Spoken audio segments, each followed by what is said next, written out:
This is The Clash, where the real world clashes with a true Christian worldview. Join former professional wrestler Chris Whaley, known as the Masked Saint, who is an author, pastor, and teacher that brings his wrestling skills into the squared circle and tackles real-life issues. Along with Jeff Dixon, best-selling author, internationally known teacher, leader, and pastor who is not afraid to tackle the tough issues of the world we live in.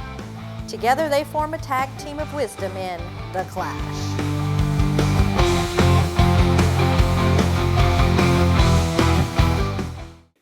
Hi, welcome to The Clash, where we take a Christian worldview and allow it to clash into the culture around us.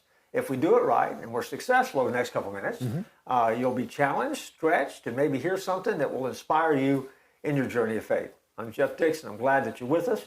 I'm joined once again, as always, by the Saint himself, Chris Whaley. Chris, good to see you. Good to see you too, Jeff. We got another good show today. We do, and we have a guest that you need to introduce us to. Yep, and you got to hear some of it last week, but you get to hear the rest of it this week. We're going to have my friend Richie Scruggs. Richie Scruggs is the head of Wrestling for Christ. I got out of wrestling in 1988, and I think Richie got into wrestling not too long after that. He's wrestled some of the biggest names in the business. Did not know him. Actually met him on a cruise, and he came over to me and introduced himself, and we sat down with our wives and talked for an hour, and it's like we've been friends all of our life now. And he does a great mission work in the Philippines. We heard about some of it last week, but we're going to hear the rest of it this week, and you're going to enjoy that right now. Hey, Chris, I was just doing my laundry, and look what I found. Oh, my goodness, look at that. The Clash. The Clash t-shirt. I love that. You know what makes it so special? Why? Well, because this is the Clash TV show. This is our logo. This came out of my laundry bucket. That means that these t-shirts are available for everybody to buy. And that means that when you need to do some shopping, that special gift, think about it. Yep. You've been invited to a wedding. You buy a wedding present for the bride and groom. Wow. Matching Clash t-shirts. How awesome Every would that home be? needs that. You know, when they have a baby, what do you want to get the baby? A onesie. A onesie, a Clash onesie. You can get that as well. Right. If you're looking for that extra special gift for a loved one, Right. you can go to the Clash store and get a Clash journal. You can get Clash magnets. You can get Clash widgets and gadgets and keychains. All of that is available. All you have to do is visit the Clash store. We live in a great day, Jeff. We do. And perhaps the greatest store out there is the Clash store. So follow the QR code at the bottom of the screen. You can go to the Clash store and get stuff your very own. It'll make us happy. It'll make the show even better. And you can put on your Clash gear while you watch every single episode of the Clash. Absolutely. Now, when you were there, were you able to film any of the matches and what was going on? Okay. Yes, sir. We had some of the local pastors, local youth pastors, some of the school members, school teachers that were there. We were able to hand them our phones and get them to do some live shots, live video feeds. But we do have, and I think Jody may have a lot of that now that he's putting together a little reel. But we've got the feeding ministry. I've got video floods. We've got all the crusades. We've got the back to school book bag, school material drive that we did. And guys, it's funny. And I tell people this too. I asked the local pastor, I said, are we going to be able to feed the children this year? Are we going to be able to feed the kids at Vacation Bible School? And they'll come up to me and kind of pull me aside and they'll say, Brother Richie, I don't think we're going to be able to do that this year. And I'm like, why? And they're like, well, we've got probably 400 children. And it's going to cost too much to feed them. And then I'll say, well, what's it going to cost? Wrestling for Christ wants to assist in that. What's it going to cost? Brother, it's going to cost way too much. It's going to cost $100 to feed those 400 children. $100. Wow. And to them, and I know to us it's funny, but to them, a lot of people, that's what they live off of a month. They live off $100 US a month, and they survive off that. Oh, but when he said that, same thing with the school books, the school supplies. I said, brother, what's it going to cost for us to make sure all these children here at Vacation Bible School get book bags and get school supplies, pencils, papers for back to school? And it's going to cost way too much, Brother Rich. That's going to cost about $50, and we just don't have it. So I'm not saying that I'm not taking credit for any of that, because everything that we do, it's all through God. God makes all that available. But just stuff like that. It's amazing how we're so spoiled. When our shoes get dirty, we want to get rid of them. And my kids used to be that way. Or we get a dirty spot on our pants or our shirt, we want to discard it. You got kids over there wearing pillowcases for dresses. Some of those young ladies over there wear pillowcase dresses, is what they call them, and just as happy as can be. And you think they bought that outfit at Gucci, and somebody just made it, cut the sides out and cut a neck in it, and they're wearing a pillowcase for a dress, and just as happy as can be. Richie, where do you get supplies? I mean, I'm trying to put wrap my mind around that. Are there towns close enough where you can go in and get food or get school supplies and stuff like that? Yes, it's funny. Now, this was the first time we've ever seen this, but in certain areas of the Philippines, they have their own Sam's Club. Now, it's not Sam's Club; it's called S&R. But we went to one, and when you walked in, you would think that you were at Costco or you were at Sam's Club. They've got a few of those over in the Philippines. And they've also got their version of Walmart, but they call it Walter Mart, which is the funniest thing. When you walk in, you think but those are in the bigger cities.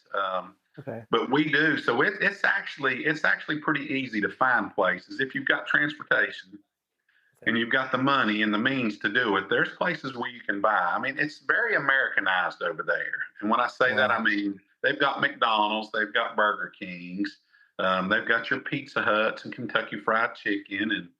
And it's very Americanized. And people ask me all the time, well, do you speak the language, which is Tagalog, is the language over there? But I've never had to learn any Tagalog because they speak such good English. They start them in kindergarten as English as their second language. But like I said, it's so Americanized. You walk into McDonald's, just like a regular McDonald's back here in the States, except for they have spaghetti and they have rice on the menu, stuff that we don't have here. Your Burger Kings, same thing. You may have chicken on the Burger King menu, and kind of a little different menu, but they do have a lot of Americanized restaurants and shopping centers. But the Walter Mart is one of my favorite places to go. Walter Mart. And I guess the Filipino version of the Sam's Club is now available, which is expensive. You don't see there's not a whole lot of them that will shop there. Sure. But a lot of our material and a lot of our supplies we can get there. It's actually easily accessible for us to get it. Yeah. How much weight did you lose while you were there? I didn't get on the scales before I left. I usually average about 20 to 25 pounds. Not because they don't feed us. They feed us good. They treat us like royalty over there. And trust me, my guys, I'm a vegetarian, so I just eat a lot of fruits and vegetables, but it's a lot of sweating, the humidity. We've been over there and the temperature get up to 120, 130 degrees in certain areas with 85% humidity. So when you step out of your room, it's just instant sweat, and you're out, and we're out all day. We hit the ground running first thing in the morning. Visit multiple churches throughout the day, plus the crusades, and then more churches in the evening, which is actually the best part. The wrestling shows are fun. We do enjoy that, but you guys know as well as I do, we can do that here in the States. And I've made that clear to the pastors over there. We want to make sure that it's just not the wrestling. We love the wrestling, but man, just getting to go with the pastors, speaking at all the churches, sharing our testimonies at all the churches, getting to enjoy the singing, the fellowship, the sports camps. My guys will get out there and play ball with the Filipinos, which is actually pretty funny. I need to get a video of my guys playing basketball with the Filipinos, because they go 125 miles an hour and we're barely moving. It's something to see when you see. There's not a whole lot of sports in the Philippines, but basketball, they do have the PBA, which is the Filipino Basketball association, and those young people can flat out play basketball. And, but getting to do that, getting to get out on the courts and play ball. We do tug of wars. Dan Holman, which has been with the Wrestling for Christ ministry team from day one, is a basketball coach. So he holds basketball camps over there when we're there. And it's just, the wrestling's fun, but just getting to go out into the villages, going out to where there's nothing. Like I said, the poorest of the poor, and knocking on that door and just wanting to tell them about Jesus and share the gospel with them. And they invite you in, or they'll come outside and sit on the porch with you, and man, they'll listen to it. And then if there's a lot of opportunity for us to do it that way, but we always have the local pastor with us who makes clear what we're saying, just in case they don't understand us. They use their native tongue. And guys, we've seen so many of those come to know the Lord just from going out into the jungle. And I'm talking about into the jungle and knocking on. Over here, you would never, here in America, you would never live in what they live in. And then for them to invite you into their house and spend their last penny on you just so you can have a bite to eat. And they do that. And they are so happy and so loving. Like I said, they don't know that they don't have anything. They've got everything they need, plus they've got Jesus. And that's, the Lord called me there in 2008. Had opportunities over the years, and people have asked me, Brother Richie, would you want to go here? Would you want to go there? And I don't feel like the Lord wants me anywhere else. This is where He wants me. He wants me to be there. And like I said, not to wrestle, but to share the gospel. We wrestled to share it, but multiple times I've been there and we didn't even have a ring set up. We just went for a few weeks and held vacation Bible school, sports camps, youth camps, and church services. They go to church 5-6 days a week. And what I mean by that is they have Sunday morning, Sunday night, Wednesday night. But on Saturday, the youth go out, knock on doors. Friday, they visit the shut-ins. Thursdays, the senior ladies get together for meals. I mean, they have something going on in the church all the time. But that seems to me, that's where they're the happiest. And I've seen it. They're the happiest when they're in church, fellowshipping with like-minded people. Wow, Richie, what I love about what you do is, I mean, you use wrestling and sports as a vehicle that kind of opens the door for you to get in and share and work. I mean, I think there's a lot of life lesson in that for all of us, though, because again, everybody can't do what you do and find that open door that way, but everybody can do something. And I think that there's a lot of times we use that as an excuse not to do it. I mean, I can't share because I'm a wrestler, or I can't share because I'm a bricklayer, or whatever it is. And I think one of the things I love is the fact that you don't take that attitude. You've turned beyond that and figured out a way in. Well, I mean, there's not a whole lot of stuff that I don't do music. I don't sing. I don't play an instrument. I don't preach. I preach a fire. Now, every year I go over there, they call me brother, or they call me Pastor Richie, Preacher Richie. Every church I go to, the pastors say, listen, in the Philippines, you're a preacher, whether you've been called to or not. They want to hear a message from you. So I prepare, I study, I get a good message together. And this year's message I shared at all my churches, which is kind of neat because I go to a different church every day. So by the time I'm done in my month long there, boy, that message I started out with when I first got there, I'm an expert. I don't even have to look at my papers. I don't have to look at my study guide. But they love to hear a message. They love to hear the gospel, regardless if you're a preacher or not. They want to hear you talk about your love for the Lord because, being 13,000 miles apart on the other side of the world, the one thing that we all have in common is we all love the same Lord.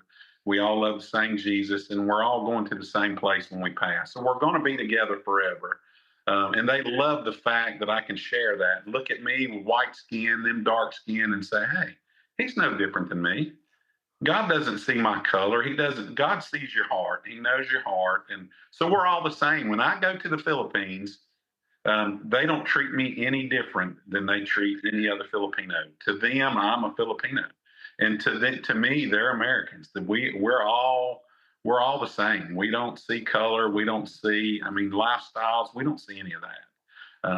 I've had people ask me all the time, Brother Richie, I want to go into the mission field. I want to go on the mission field. What do I need to do? And I usually start out by saying, have you been to your neighbor? Have you been across the road? Have you been to the local churches? Have you been out to the community?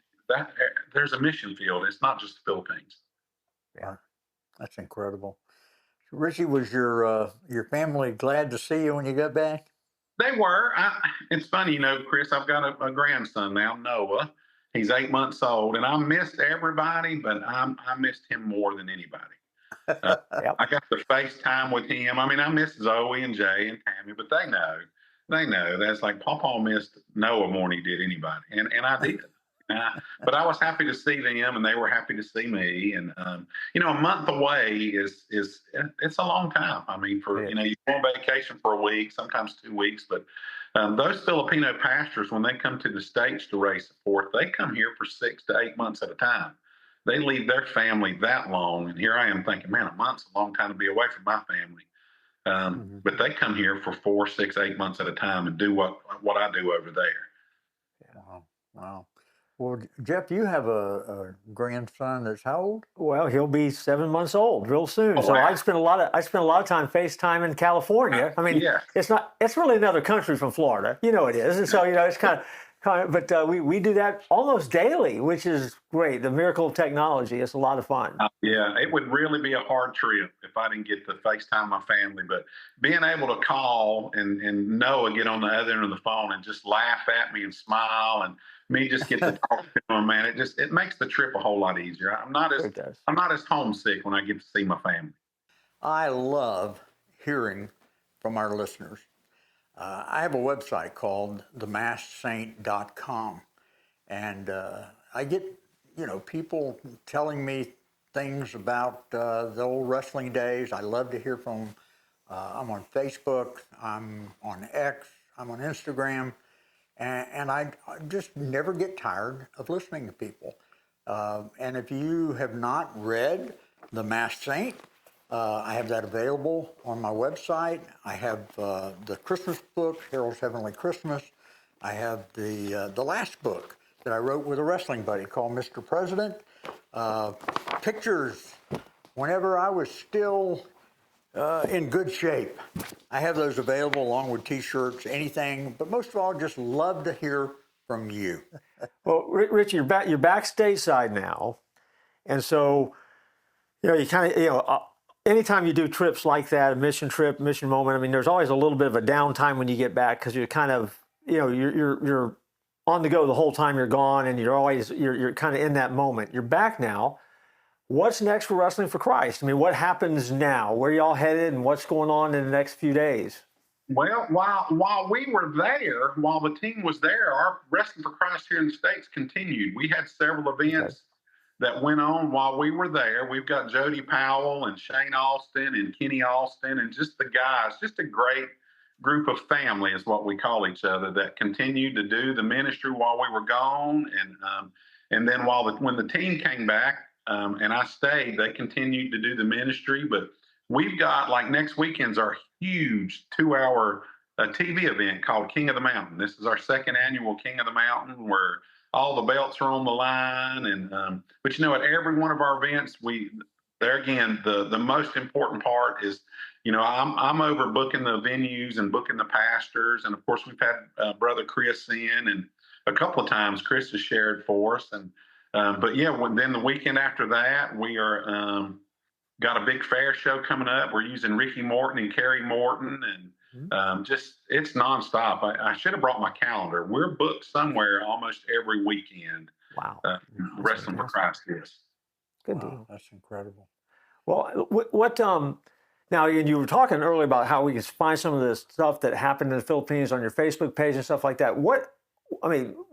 How do people find you? How do people follow you? How do people stay in touch with what you're doing? So one, they can know, and then how they can pray for you. Exactly. They can go on my personal page. I share all the same stuff on my personal page, but our Facebook page is Wrestling for Christ. It's on Facebook, and we post on there, several times a week. Maybe not daily, but we post on there several times a week. All of the stuff from the Philippines is on there. All the video footage, all the updates, all the churches that we visited. the Vacation Bible School, the feeding ministry, the back to school ministry. We shared all of that on our Facebook page. And then you can also get on Wrestling for Christ and see our upcoming events, where we're at. Like I said, we're not just in North Carolina, we're in South Carolina, Georgia, of course, Florida, Tennessee. So they can always follow us that way. And we do keep that page updated between me and Jody and a couple of other guys. We keep everything up to date there, where they can follow us. And back before COVID, I was speaking in a lot of churches, and I'm really wanting to get back to that this year. Had a lot of churches that, of course, had to cancel back during COVID, and then just not had an opportunity between the couple of injuries here on my foot and then my shoulders, both my shoulders.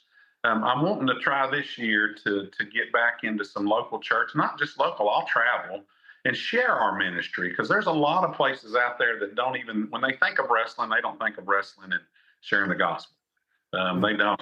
They think of wrestling, and God can take anything bad and make it good. And a lot of people look at there's really no, how do you do wrestling and share the gospel? Well, guys, it works. You know for a fact it works. Just the Philippines is proof that it can work anywhere if done right. You've got a lot of like-minded people. But yeah, I want to try to get into more churches this year and share our ministry. Not just using Facebook. I want to do a hands-on. Whether we do wrestling at the church or not, we want to get out there and share our ministry, share the Philippines with whoever and wherever. It doesn't matter where it's at. Well, it's been a good time. Yeah, I'm glad you got a chance to go. Now, are you going back next year? Is this annual? We're going in June. June the 9th through the 23rd, the team will be going for the 2 weeks there. And guys, I tell people all the time, I'd like to take the whole plane full. So there's an open invitation to you and Jeff and you, Chris. I've got one pastor that's already, Pastor David Mellon from West Lincoln Baptist Church, has already come on board and said he's going with me in 26. I've got a local pastor that spoke at several of our events that says he's going with me. So I'd love to take a whole plane full. And it doesn't have to be wrestlers. It does not. Sure. We took a beautician last year, and she set a chair up in the Philippines, and some of those guys had never really had a real haircut. And she just set up a chair, and she stayed busy all day giving free haircuts. So it's, like I said, it's bigger than wrestling.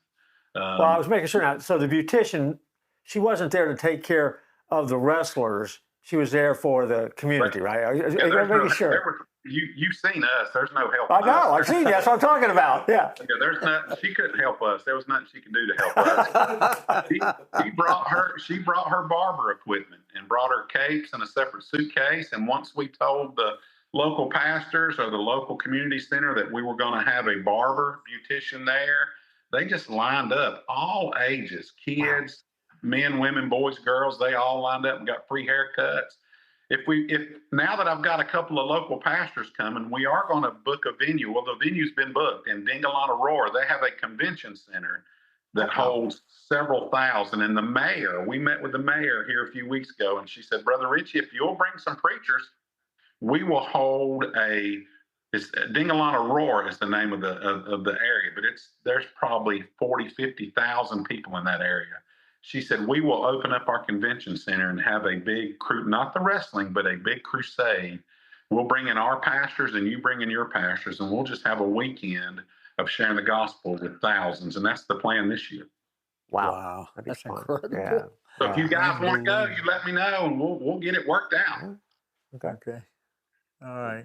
Richie, we can't thank you enough for giving us your time, buddy. It's been great hearing about what God's doing with you over there in the Philippines, and I get to be with you every now and then, so I get to hear your heart, and I know where your heart is, and your heart is in the Philippines, and you just seem to live for that each year. It's like it just builds up to that time, and I know that you're going to do that probably until God calls you home. As long as I can go, I may not be able to wrestle, but as long as I can go. And share the gospel, and they're my family, so it's like going home every year. I go home for a few weeks and visit family. But Jeff and Chris, I do want to thank you one more time for the church at 434. You guys having us back when you did, that support went a long ways. Trust me, that was probably our biggest support this year was the church at 434. Wow. That event, and that made sure that we got over there and we got to share the gospel. So you guys had a big part in the 3,200 professions of faith. We can't thank you guys enough. The churches that allow us to come in and support us, but you guys really, that went a long ways this year with getting us over there and getting the gospel out. Thank you for that. Well, we love it. We'll have you back. We'll work those calendar dates out. We'll figure it all out. Yep. Before we wrap up, though, go ahead and give us a plug for the TV show, but also mention King of the Mountain again. Yeah, guys, the TV show is Saturday Night Praise and Power Hour. It comes on every Saturday night at 6 o'clock on Abundant TV. If you've got a smartphone, Roku, you can download it on any of your smart devices. But our big event coming up next is August the 16th. It's a 2-hour event. I think it's going to be on air August the 30th. That's kind of like our big pay-per-view. All the belts are on the line, plus we'll be sharing the gospel. Fantastic. Thank you. We want all our folks, all our audience to watch that and make sure you tune in and you have a better connection to Richie now. And then Richie, so he wasn't a rerun. He wasn't a rerun. There was new stuff, man. New stuff. So we're so glad you're here. Yeah. It's been great. I was kind of looking forward to him telling the Cherokee story again. Cherokee, North Carolina. But no, that's for another time, Richie. We won't do that. I want everybody to know that story. I still haven't been back to Cherokee. Hey, God bless you, my brother. Thank you. Love you guys. Thank you again. Love you too, man. All right. Bye. Hey, it's me again, and I just wanted to take a moment and invite you to check something out. It doesn't cost you a dime, but I think that it's something you might really enjoy. The Church at 434, where I'm the pastor, where Chris Whaley is on staff, we have an app, and that app is absolutely free. You can find it by going to the App Store for iPhones. Just type in the Church at 434, or go to Google Play for Android phones. Again, the Church at 434. And when you get there, you're going to find a number of resources that are designed just for you to encourage you in your spiritual growth, in your walk with Christ. There's going to be some things that will entertain you, that you'll laugh at, that will be fun. And you can also tap in and watch our worship services. You can see some of the films that we've made. You can see some of the activities that we've got. And you can connect to the ministry of the Church of 434, where Chris and I are a part of that on a weekly basis. And we would love for you to join us and become a part of that network with us. And so check out the Church at 434 app in the App Store or in Google Play, and you can visit with us there. Also, you can email us right through that app, and we'd love to hear from you. Just say, hey, I got the app, and I like it. If you get the app and you don't like it, we don't want to hear from you. But that's a whole different thing. Let's get back to the Clash. We have had a great time, not just in this episode, but the previous episode, talking with Richie. And so let me encourage you, as our audience, to pray for Richie, pray for Wrestling for Christ, and make sure you watch the television show when it airs every week. Pray for what's happening in the Philippines. God's at work there, and Richie's been a part of that, and even you, as our audience, has been a part of that as well. And so your prayer support greatly needed. And make sure you check out August 30th special event, King of the Mountain. It'll air here on Abundant TV, and we want you to make sure that you see that and support that as well. What else, Chris? Man, I'm just overwhelmed sometimes when I hear some of the stories that Richie tells. We're so blessed here in the USA. Jeff, how many pair of shoes you got in your closet? A lot more shoes than I have feet. Yeah, me too. Yeah. I think of that, and then you got people over there don't even own a pair of shoes. Yeah. And little girls wearing dresses made out of pillowcases. That just grips my heart. So, anything you can do to help Wrestling for Christ and their ministry that they do yearly over in the Philippines, I know it would be a great blessing to them. Hope you have a great week, and don't tap out.